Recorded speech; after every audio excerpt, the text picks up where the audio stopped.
Apparently, Nintendo is failing right now. I'm sure you've heard the news. The Switch 2 is underperforming, sales are weak, production's being cut. I mean, what can you say? It's over. Nintendo are done. I guess all that's left to do is close up shop, pack it up here, and say my goodbyes. So, we had a good run, and we had some fun.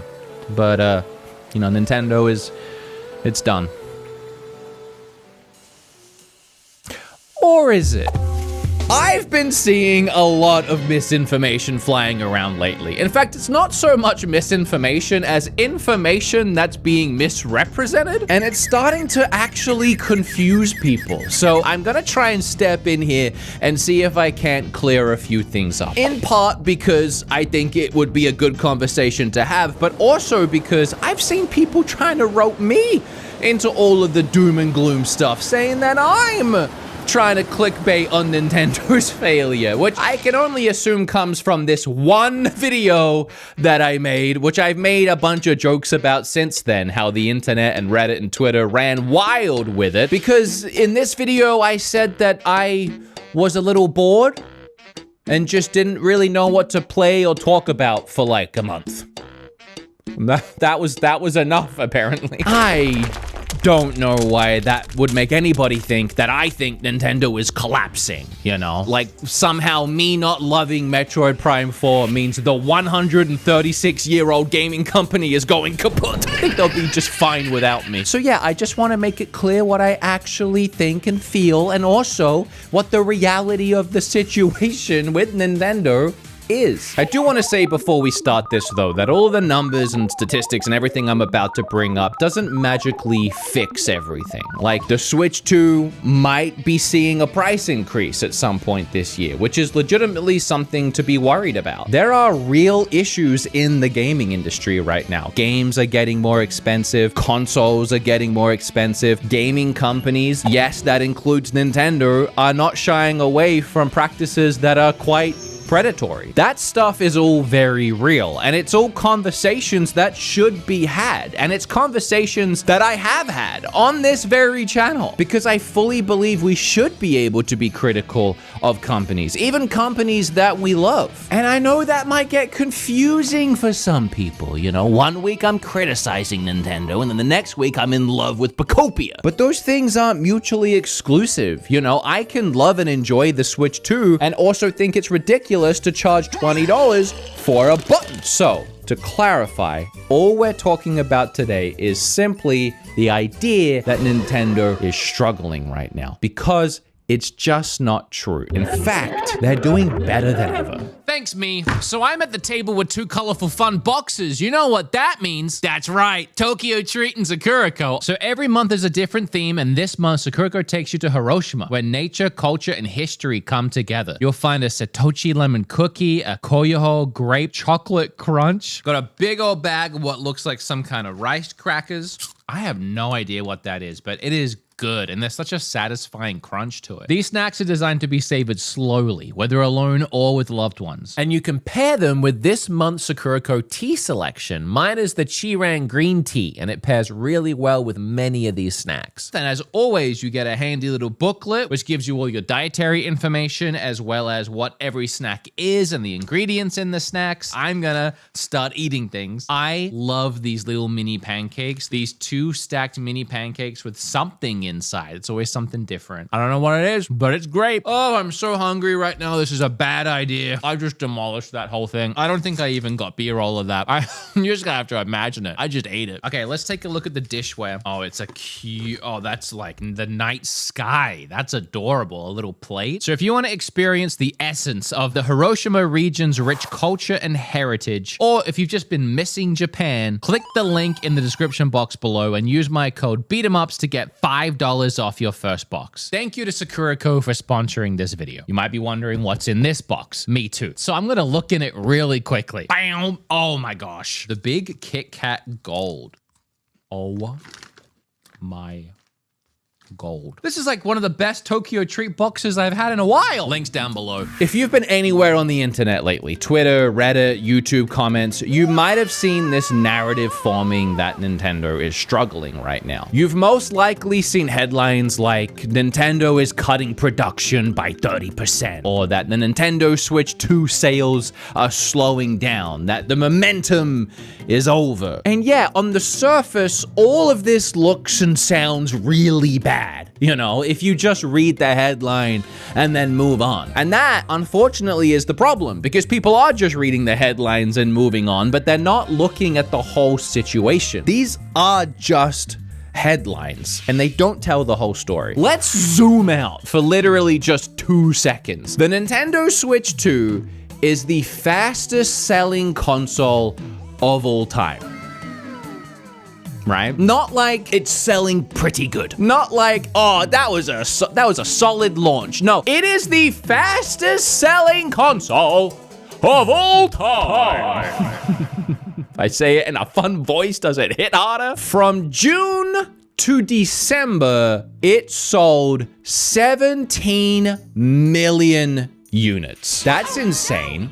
But what's even more insane is before the launch, Nintendo predicted that by March of this year, they would sell 15 million, which means they cleared that in half the time. So what did they do once they realized that they undershot how many they were going to sell? Well, in November, they raised the expectation to 19 million. And now that is extremely important here, because now any sales shy of that new number is getting framed as disappointing, which is fairly disingenuous, because Nintendo have already smashed through their original goal. Did you see how insane that is? like period. You get it? Okay, so now let's talk about that big scary headline that we saw earlier. Nintendo decreases production by 30%. Ooh, it's all over. That sounds pretty bad, doesn't it? Time to sell your Switch 2, buy an Xbox. That'll be fun. The way this headline was wrote made it seem like Nintendo and the Switch 2 were failing, when in reality, what it actually meant was that Nintendo were decreasing production from 6 million consoles to 4 million consoles in a quarter. They were still making 1 million consoles a month. This is still an insanely high production level amount of consoles. And the reason, by the way, the reason why, they just overestimated the new number after a record-breaking launch. That's it.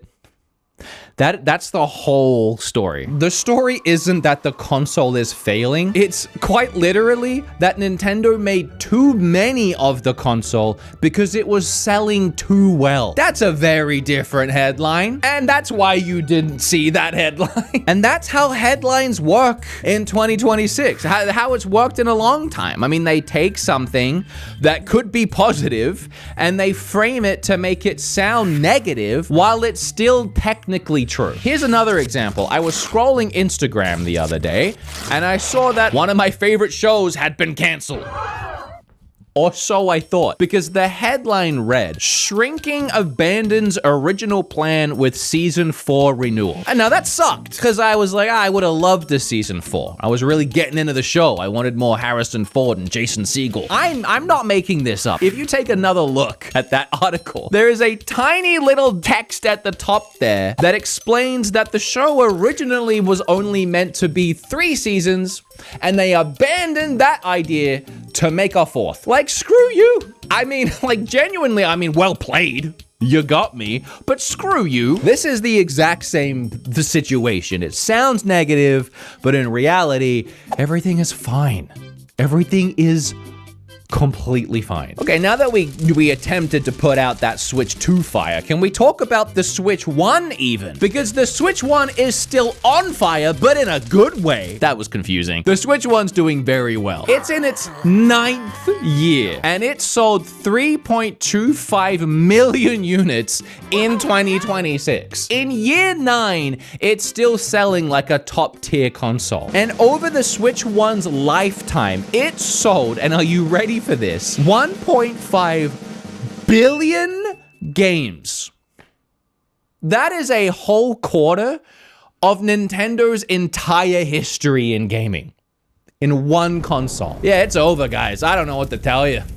And then if you look at the Switch 2 software, I mean, the attach rate has been crazy. Pocopia sold 2.2 million units in just 4 days, which actually boosted the Switch 2 sales by over 150% in UK. It became a system seller worldwide. Attach rates across the board have been great. Even low performers like Kirby Air Riders are selling comparable numbers to some of PlayStation 5's biggest releases. And that also released on PC. You can't stop the pink guy. All of this is not a dying platform by any means. What this actually is momentum. This thing is rocking and rolling. All of that is why I feel like a lot of people have just lost the plot when it comes to Nintendo. But it goes even further than that, because I don't know if people really realize the golden era of Nintendo that we're in and what Nintendo is actually doing right now. Because it's not just video games for them anymore. They have giant theme parks at Universal Studios. They have ownership over the largest franchises in the world. They're releasing movies now. Super Mario Bros. Movie 1 made like $1.3 billion on its own, and the sequel is set to do the same. The mobile game avenue. This is very low effort for Nintendo, and yet it's still managing to make them hundreds of millions of dollars every quarter. And then you got the merch, and you got the brand deals, and you've got the retail stores. Nintendo are pushing hard into all kinds of media and all kinds of entertainment, because in reality, that's where they're lacking behind companies like Sony and Microsoft, who make billions of dollars outside of video games. Nintendo, comparatively to those companies, is a small fry. They definitely compete when it comes to video games and video game revenue, especially considering Nintendo's overhead for making video games is a lot cheaper than other companies. That's why they're trying to expand outside of games now with movies and media and so much more. Nintendo aren't failing. They're not on the way out. They're actually on the precipice of building something bigger than ever before. Nintendo, as we know it, are not going to look the same in 10 years from now as they have done in the last 130. But to be honest, none of that matters. It really doesn't, because it's all nothing. It's all nothing that's been twisted into something, but it's still nothing. The reality is everything is fine and nothing has changed. The only thing that's actually changed is us. And we're the problem. Us Nintendo fans that grew up with Nintendo because we're in our 30s now, we're in our 40s now. We care about boring stuff now, you know, like stock prices and earning reports. Boring stuff, you know? We see an article like production cuts by 30% and we go, ooh, that interests me. Why? Are you Mr. Nintendo? Because unless you are, this should not matter to you. It doesn't affect you at all. You know who doesn't care about this? Kids. Literally, like the 8, 9, 10-year-olds that are playing Mario Kart right now as we speak, having a great time, who will never like watch this video or care about this or care about that. They're just having fun playing the games like we did when we were growing up, when we used to have fun and just play a game for fun. Can we all calm down and just have fun? That's honestly all I try and do here, you know? If I like a game, I say that I like it. If I don't like a game, I say that I don't like it. But for the most part, I'm just playing and recommending things to you, you know? Sometimes I talk about if Pokemon still sucks, or if it's cool now. It's cool. I think it's cool now. Other times I'm like reviewing weird accessories with my wife, you know? Whatever I do, I try and have fun with it, and I try and make the content fun. I try and make some people laugh. If I can take just a small second here to have a personal moment with YouTube, Reddit, comments, Twitter, everybody, just as a whole. Because I've seen what people say sometimes. I've seen the negativity. I've seen my face popping up here or there with people thinking that I hate Nintendo now. You know, I made that one video about how I just had nothing to play for a little bit. So I was talking about all the other stuff I was playing and I tried to make it cute. And then that got turned into, oh, Wood thinks the Switch 2 is doomed. Wood thinks the Switch 2 has no games. I mean this in all sincerity. I could snap my Switch 2 in half right now, throw it in the trash, pee on it a little, and it wouldn't change a damn thing for Nintendo. It doesn't matter what I do or what I say. These are all just my opinions and my thoughts and my feelings of things that are happening right now, and they don't have to be your opinions. It's fine that they're not. It's good that they're not. Nintendo is a multi-billion-dollar company, and they'll be fine. Whatever we all do, they will be fine. So just to make it clear one last time, I love my Switch 2. I think it's great. I like Nintendo. I grew up with Nintendo. I'm gonna grow old with Nintendo. I try to be unbiased and I try to be fair, and I think I do a decent job at that. And yes, sometimes I'm critical, and I think it's okay to be critical. The one comment I always see anytime I am critical about Nintendo is they try and devalue any solid points that I make by saying that I'm just salty that Nintendo dropped me, which I've tried so many times to talk about that situation in so many different places, but I think here is the best place to say it one more time, and it's just that I have literally hugged and become really good friends with the person who dropped me from the program, and that's Krista. Shout out to Krista. Love you. And honestly, getting dropped by Nintendo was the best thing that ever happened to me in my career. Like, it boosted me so much. And on top of that, in reflection over this time, I agree with Nintendo. It makes sense. I mean, think of what we talked about today. I am critical. I don't think I fit the brand the way that they wanted to because I'm honest and I'm unbiased with my opinions. And I'll criticize the company. I've always done that. So yeah, of course I'm not going to be a brand ambassador. I want to be able to have my thoughts and my opinions. We are so far past that at this point. That was like 7 years ago. Everything worked out the way that it was supposed to. I'm extremely happy with my life and I would not change a thing. And I have all of you to thank for that too, by the way. Look, I'll leave you with this, all right? For anyone that's still doubting, that's still doom and glooming and freaking out about Nintendo's eventual failure, the Wii U failed, right? That was a failure. And we still got some of the best Nintendo games they ever gave us on that console. Like, we got Mario Kart 8 Deluxe.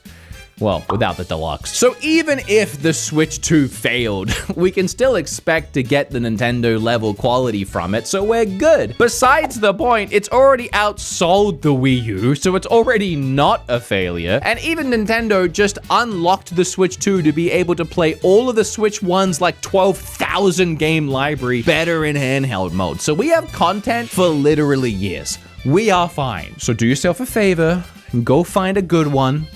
Go find a video game and just spend the whole day playing it and have some fun. Because that's what this whole thing is supposed to be about. Okay? And I'll see you in the next video.